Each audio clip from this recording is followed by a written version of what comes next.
व्यवसायात्मिका बुद्धि रेके कुरु नंदन, बहुशाखा हनन्ताश्च बुद्धियो अव्यवसायिनाम्।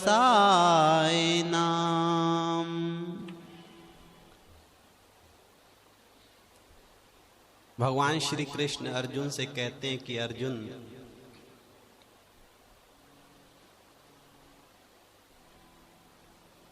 जिसकी बुद्धि दृढ़ है,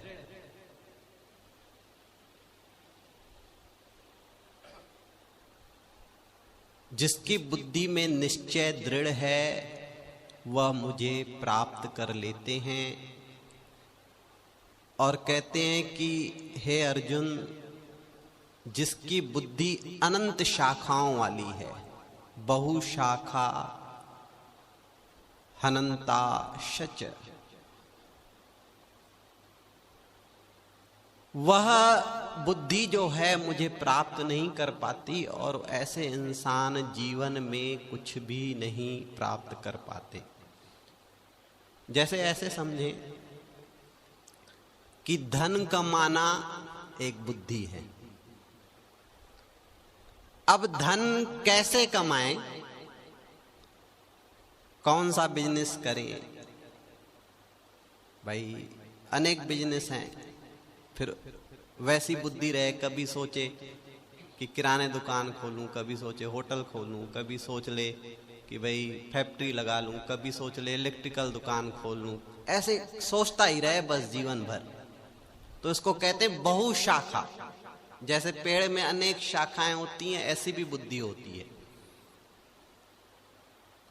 तो ऐसी बुद्धि वाला कुछ प्राप्त नहीं कर पाता।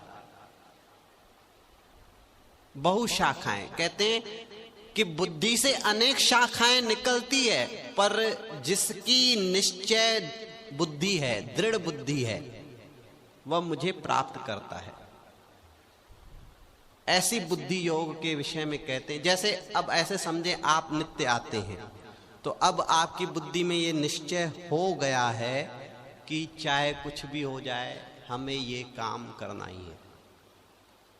और जिसकी बुद्धि में ये निश्चय नहीं है, तो वो देखो आप 2 दिन आएंगे फिर छूटा।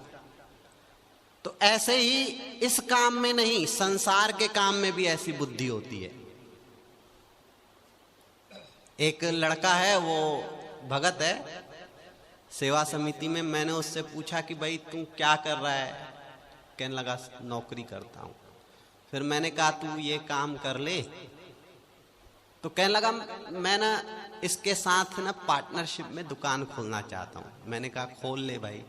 अब उसको 1.5 साल हो गया, 1.5 साल हो गया बोलते बोलते। आप सोच लो कब खोलेगा।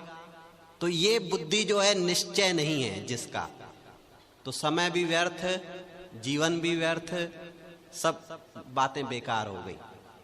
बहुशाखाएं हो गई बुद्धि में, ये करूंगा वो करूंगा वो करूंगा। अब क्या कर पाएगा? न संसार का सुख प्राप्त कर सकता है ऐसा व्यक्ति जिसकी बहुशाखा वाली बुद्धि हो। कभी सोचे मैं ऐसा करूं तो सुखी हो जाऊं, कभी सोचे ऐसा करूं तो सुखी हो जाऊं, कभी वैसा करूं तो सुखी हो जाऊंगा। बस ये सोचता रहे, करे कुछ नहीं। तो कहते हैं बहुशाखा हनन्ताशच, ऐसी बुद्धि से जो बुद्धि दृढ़ निश्चय वाली है। अब देखो शाखाएं, भगवान कहते हैं बुद्धि से शाखाएं कैसे निकलती। जैसे ऐसे भी समझ लें, अब कोई कहे मिठाई,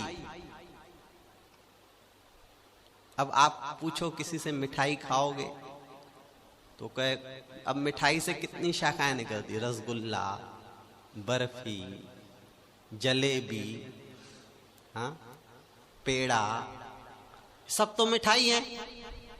तो कितनी शाखाएं हो गई? एक बार तो एक सज्जन किसी के यहां मेहमान गया,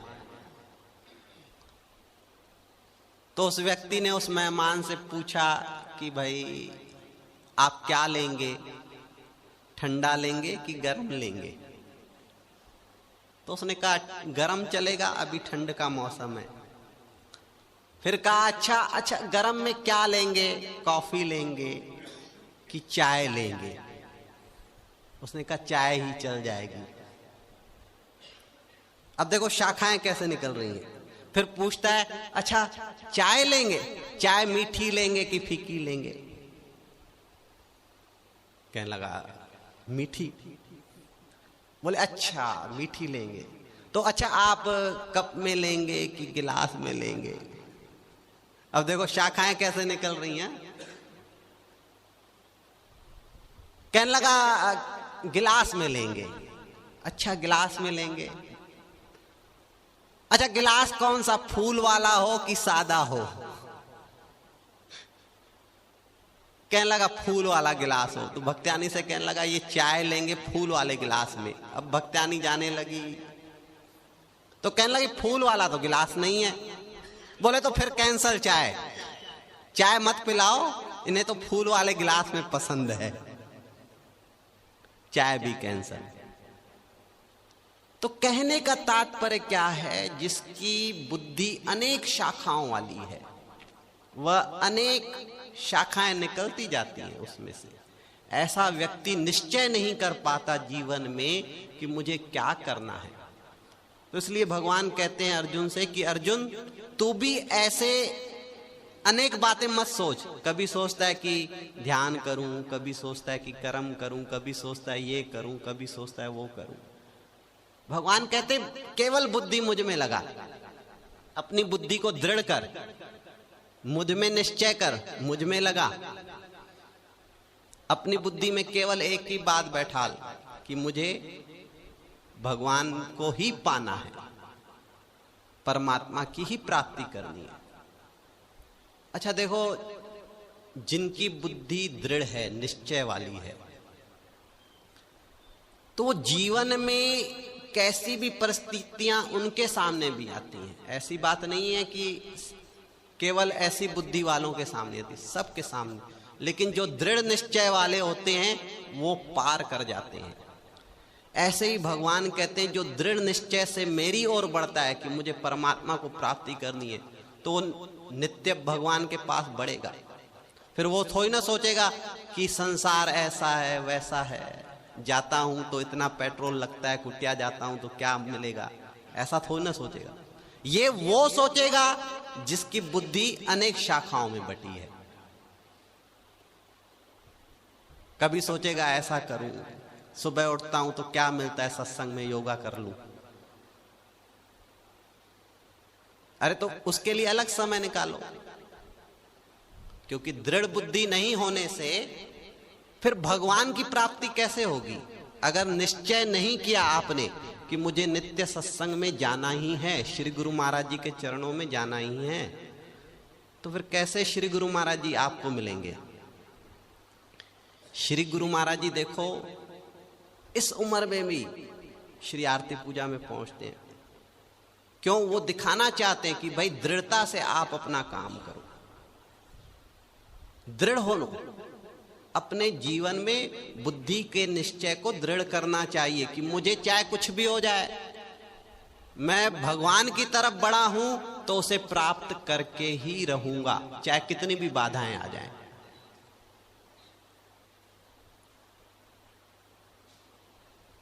आप देखिए कि राजा उत्तानपाद, उसकी 2 स्त्रियां थी, एक सुनीति एक सुरुचि।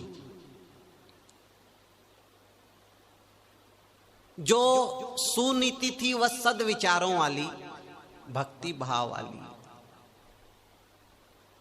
और परमात्मा को चाहने वाली थी। और सुरुचि जो थी वह सुंदर थी। अब राजा जो थे वह सुरुचि को बहुत चाहते थे। एक दिन राजा राजगद्दी में बैठे हैं तो छोटा सा बालक ध्रुव अपने पिता के पास जाकर कहते हैं कि पिताजी आप मुझे अपनी गोद में बैठा लीजिए। अब सुरुचि सामने बैठी है, तो सुरुचि 5 वर्ष के बालक से कहती है कि ध्रुव, अगर तुझे अपने बाप की गोद में बैठना है, या तो भगवान को पाले या फिर मेरी कोख से जन्म ले, नहीं तो तू पिता की गोद में नहीं बैठ सकता। अब राजा चाहते तो दौड़कर अपने बेटे को अपनी गोद में बैठा सकते थे, लेकिन वो जानते थे कि अगर हमने ऐसा किया तो यह नाराज हो जाएगी, पूरे घर को अपने सर पर उठा लेगी। अब छोटा 5 वर्ष का बालक सीधा अपनी मां के पास पहुंचता है, मां से जाकर कहता है कि मां, भगवान की प्राप्ति कैसे होगी? मां पूछती है, आज ये भगवान के बारे में छोटा सा बालक क्यों पूछ रहा है?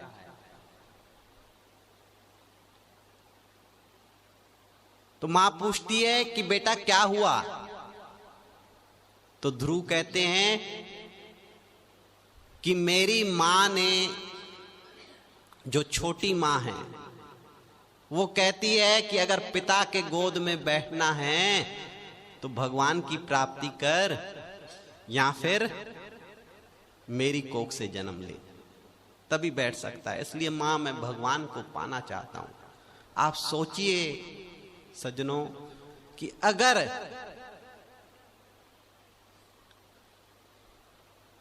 सुनीति चाहती तो वो हाथ पकड़ती अपने छोटे बच्चे का और कहती कि सुरुचि कौन होती है ऐसा कहने वाली, तो कितना झगड़ा होता घर में।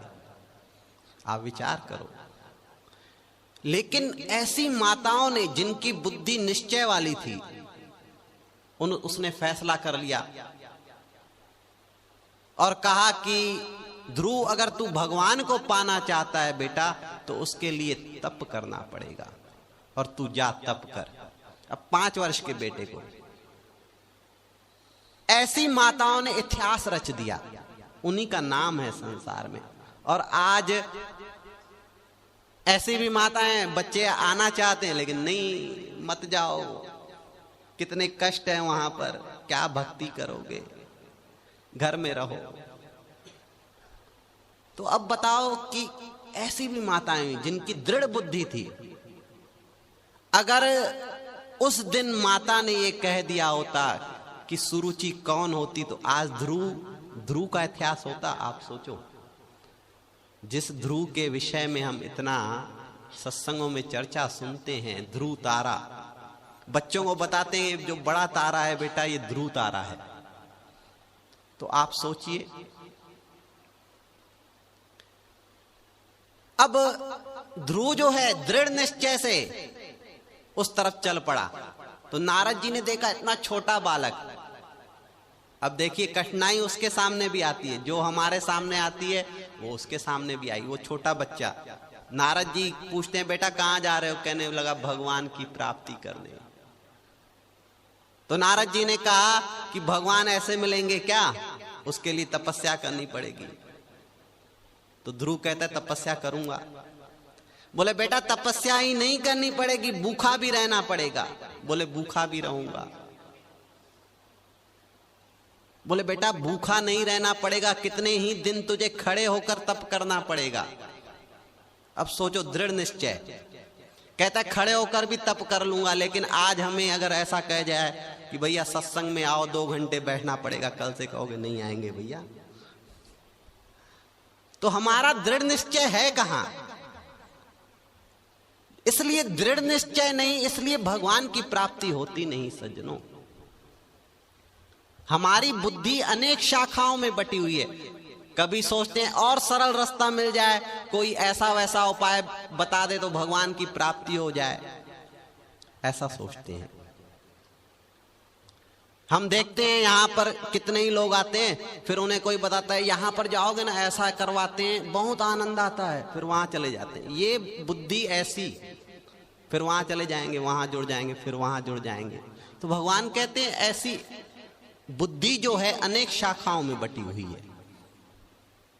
ऐसे व्यक्ति को मैं प्राप्त नहीं होता हूं, लेकिन जो दृढ़ता से लग जाता है मुझे पाने में। अब देखो 5 वर्ष का बालक नारद जी को क्या कह रहे हैं। नारद जी कहते हैं कि अगर आप मुझे रास्ता बता सकते हो तो बताओ, अन्यथा आप आगे बढ़ो। नारद जी ने देखा कि इसका दृढ़ निश्चय है तो उसे रास्ता बता दिया, गुरु मंत्र दे दिया कि ये भगवान को प्राप्त कर सकता है। तो हम अपनी बुद्धि को जब दृढ़ करते हैं तो परमात्मा की प्राप्ति। और जब ध्रुव ने दृढ़ता से तपस्या की तो भगवान की प्राप्ति हुई। और जब भगवान मिले तो भगवान ने कहा कि तुम्हें मैं सब कुछ देता हूं, जो चाहिए, राज चाहिए, ये चाहिए, वो चाहिए, सब। और जब भगवान मिल गए तो लोगों ने ध्रुव को अपने सर पर उठा लिया। जिसे गोद नहीं मिल रही थी बाप की, उसे लोगों ने सर पर उठा लिया। ये होता है। स्वामी राम कहते हैं ना, जब हम तलब करते थे तो भागती फिरती थी दुनिया। जब हम तलब करते थे और जब बेतलब हुए तो आने को बेकरार है। आप एक बार भगवान की तरफ बढ़कर तो देखिए, सत्संग की राह में बढ़कर तो देखिए। दुनिया के सब पदार्थ भगवान कहते हैं मैं तुम्हारे लिए कर दूंगा, सब सुख, सब बातें सरल कर दूंगा। आप दृढ़ निश्चय करके देखिए। और ऐसे गुरुमुखों का जिनका दृढ़ निश्चय होता है वो क्या कहते हैं, मुझे एक पल चैन न आए, मुझे एक पल चैन न आए, गुरुवर तेरे बिना, गुरुवर तेरे बिना। मुझे एक पल चैन न आए, मुझे एक पल चैन न आए, गुरुवर तेरे बिना, गुरुवर तेरे बिना। मेरा दिल पल पल घबराए, मेरा दिल पल पल घबराए, सतगुरु तेरे बिना, सतगुरु तेरे बिना, सतगुरु तेरे बिना। मुझे एक पल चैन न आए, ओ मुझे एक पल चैन न आए, सतगुरु तेरे बिना, सतगुरु।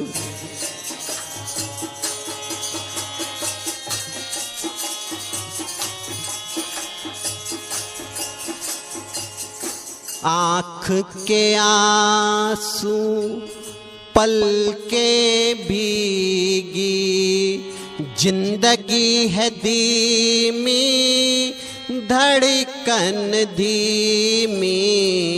आँख में आंसू पल के भीगी, जिंदगी है धीमी, धड़कन धीमी। गुरुजी